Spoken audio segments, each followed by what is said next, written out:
Coach. Obviously, tough weekend in Youngstown there. What is it that the Phantoms do that kind of give you guys problems and tough this year? They do a lot of good things, and a team that we obviously want to eventually, work towards the depth, the way they support the puck, skill set. They got a very good program, and they're moving the puck and playing very confident right now. And if you go back to the game, you can see a lot of it had to do with, kind of what we talked about all weekend is the special teams. We've, had 11 goals. I think 6 were power play, 3 shorthanded, 1 4-on-4, 1 5-on-5. So if we can clean up our act a little bit, and we have to understand going into that game, they're very good at that. And we played right into their hands. And we fought back Saturday. We were down 3-0. On the second night, could easily just packed it in right and said, hey, you know what, it wasn't our weekend. We fought back, made it 3-2, had an opportunity there on the power play. Jenks hit the crossbar to make it 3-3. It comes down the other way, they score a shorty, 4-2. But, we kept going. It wasn't a matter of when they went up 5-2, we came right back with a quick goal to make it 5-3. And I thought we had some good opportunities right at the end of the game. But, unfortunately, I was talking to our president last night, Gary Gillen, and I said, I was joking with him a little bit about it. I said, well, penalties are part of the game, and if it was 5-on-5 hockey, we'd be pretty good, but that's not the game of hockey. We got to be able to manage our emotions, play within our systems for a full 60 minutes, and if you don't, you see what happens.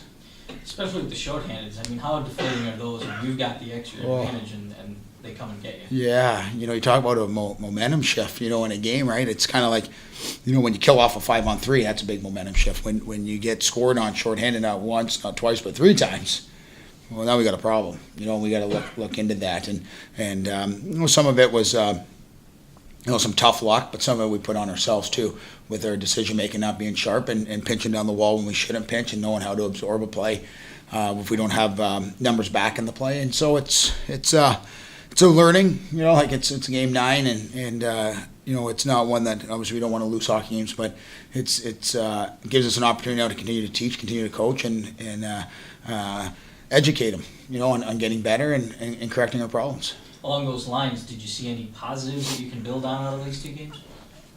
I think what you saw was kind of what we alluded to at the beginning. We had fight, right to the end. We didn't give up. It would have been easy to give up, and no one probably would have thought anything about it. Whether you're down 3-0 halfway through the second period or starting the second, where people have been saying, all right, well, they're down.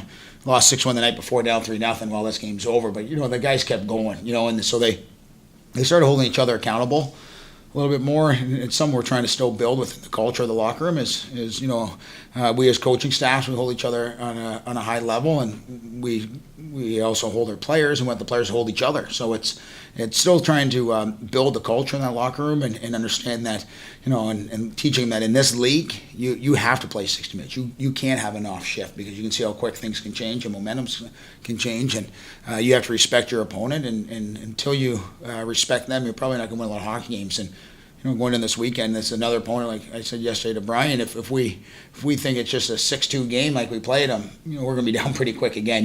We have to understand they're a very good hockey team, and we got to respect what they're going to bring. With a young team like this, how much of it is a challenge to get them to actually put a weekend like this behind them and move forward from it? Yeah, that's a good question, because they're not pro hockey players, so it's a matter of parking. Kind of what we did on Saturday morning. We got up and we had to forget about Friday, because we got to get back after it, and you got to learn from it. But we had a pretty tough practice yesterday, one that kind of concluded the weekend, and and today was all about trying to work on some offense, 2-on-1, some opportunities to score goals, give us better chance to score goals, and as far as we're concerned, we're done looking at that video, and our focus is on Friday. Coming on Friday, what do you have to do against Green Bay? What do you expect to see from them when they come in? Well, I definitely expect to see a lot different hockey team. I'm sure, with them coming down last time and knowing Coach Mickish there, his crew will be ready to go. We have one game to focus on. Our energy level needs to be high. Our legs need to be there.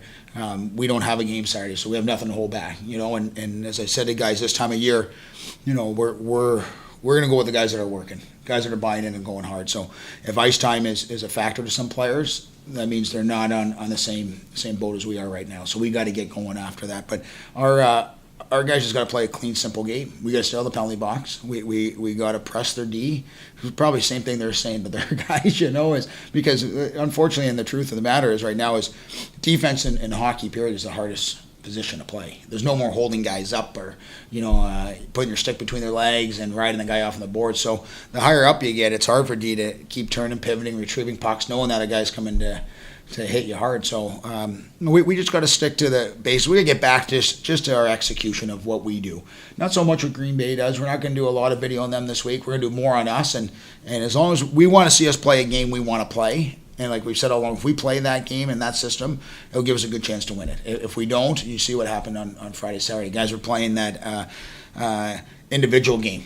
And I don't know if it's outside influences, sometimes, but, we got to get back to being a team and playing a team effort. Do you anticipate a need for any lineup changes or juggling? And along those lines, how's the health of the team right now? Yeah, the guys are doing well, although Max Gottlieb took a puck or a stick in the face today and a puck in the ear in 2 different shifts. So, as we always say, if you don't have a few stitches, you're probably not a hockey player yet, right? So but for the most part, guys are good. Andrew Roy will be coming off the IR after the weekend, it looks like, there from his injury. And right now, David Jacobson has been out for a couple days due to getting hit in the game on Friday. He left that game after he got hit there in the net. So he hasn't skated. He skated yesterday, but he can't take any pucks or anything. But other than that, we're battling just like everybody else. It gives other guys opportunities. Blake Goldberg is suspended for 3 games. He received a match penalty for removing an opponent's helmet, and then an extra game for making contact with that helmet to the opponent. So, this year is an opportunity for someone else to step up and play. As I said to Blake, it's, it was nothing malicious that he did, but it is the rules, and we have to educate our players now on the new rule of removing a player's helmet and for the safety reasons. And but it gives other guys opportunity to step in and play. And Blake knows he's got to work 2-3 times as hard to get back in the lineup. It's just not going to be handed to him. And every guy that plays on this team has that opportunity. And whether you're out with an injury or suspension, you open the door for somebody else. I have another question, but do you have anything else? Kind of stepping away from your team, obviously there was kind of a pretty scary injury over in Peoria the other night. I don't know if you guys have heard about it. I mean, when you guys hear something like that, what does that take you guys being part of the game and knowing when something like that happens? Yeah, it doesn't really, it's old saying, right? It doesn't really affect you till it happens to your game and on the ice. I just saw it on Facebook. Someone put a link on it there, and what a scary situation out of it. But it puts everything in perspective that again, it is a sport, and the safety is our number one concern. And that's like, you may go back to the Blake Goldberg suspension. The kid was never hurt when he ripped off his helmet. But that's why we've instilled those rules for the safety part of it, and it is a game. You don't want to see anybody hurt, and I really hope it's a full recovery for that young man, and you never like to see it. Just like today when Max got stuck in the face and he's bleeding all over the ice, you don't like to see that, even on other teams. It's about playing hard, whistle with no injuries and guys battling, but it's definitely puts everything into perspective again, and we obviously wish nothing but the best. I mean, when it's a free thing like that too. I mean, does it enter the guys' minds that things like that can happen out there? Or? It's weird. You hear about it all the time. You kind of you pause about it, you think about it, and then when the puck drops again, I'm sure they're just going again, thinking the old saying, "It's never going to happen to me." Until it. I'm sure that player, he never thought once in his life that would ever happen, and until it does. And but I don't. I think for as many freak accidents we have in hockey, they're very. Limited, probably. If you think about how many games are being played every day with that blade that can do some serious damage, like you saw for the amount of serious injuries, we probably don't have a lot compared to some other sports out there, and it's what you say, a freak accident. It was crazy. Like I said, when I watched it there and saw it on Facebook, it was like, holy. Actually, my wife was the one who brought it to my attention first. She saw it because I didn't have Facebook on the way home, and she read about it, and I was like, oh. But, like I said, the main thing is just, we're all responsible, and in that case, a freak accident, but we're responsible for our sticks and the way we play, and if it's warranted at times, like Blake Goldberg suspension, you got to serve it. that's why we have rules in place, and when you break a rule, it's, that's part of it. But I really do hope that that's a quick recovery for that young man. He gets back playing soon.